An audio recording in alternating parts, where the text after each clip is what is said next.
Today I have to speak up for myself as an Israeli, for my Palestinian partner Hiba, and for our daughter Amina.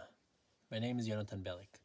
I'm the grandson of 4 Holocaust survivors, eldest son of Zionist Australian parents, an ex-Israeli soldier, and in general, an optimist. I was brought up as an Israeli Zionist who sought peace, so I participated and led several peace-building programs with Palestinians, believing that change is possible. I met Hiba at Seeds of Peace, and the more I learned from her and her family, the more I visited my Palestinian friends in the occupied Palestinian territories, the more I exposed myself to Palestinian reality on social media, the more aware I became that, unfortunately, peace is impossible with the existing power dynamic that the State of Israel holds. That no matter how many Israelis seek peace, no matter how many Palestinians are willing to give up their nationalistic aspirations for a better life, the reality is that Israel invests its resources in maintaining the status quo rather than trying to change it. And this prioritization leads to a lot of suffering. The atrocities committed by Hamas on the 7th of October are horrific, gut-wrenching, and they're unforgivable. And they also come within context of 17 years of siege on Gaza and under the controlling Israeli regime that doesn't see the lives of Palestinians as equal to Israelis, specifically Jews. The remaining Israeli hostages make me deeply sad, and I truly hope that they return.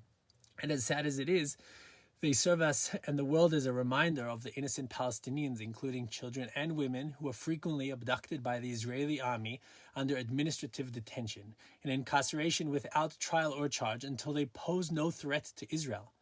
From my experience being brought up in the Israeli society and exposed to my Palestinian friends' realities in Gaza, the West Bank, East Jerusalem, I realized that as long as Israel exists as a Jewish nation, Palestinians will always be perceived as a threat.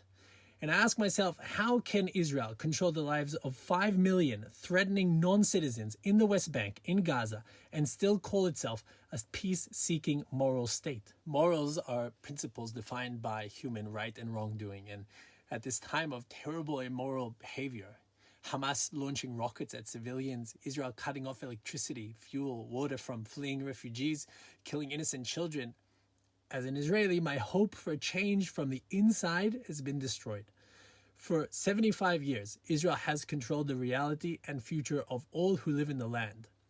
Israel has tried and failed to bring Palestinians and Israelis what we all deserve: security, freedom, dignity.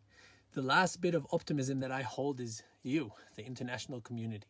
The millions aching, outraged, investing time and resources to create an impact from the outside into Gaza, the West Bank, Israel, from the river to the sea. My hope is that the international community can use the outpour of energy to focus on a gradual and realistic solution that both Israelis and Palestinians can accept, because we're all here to stay.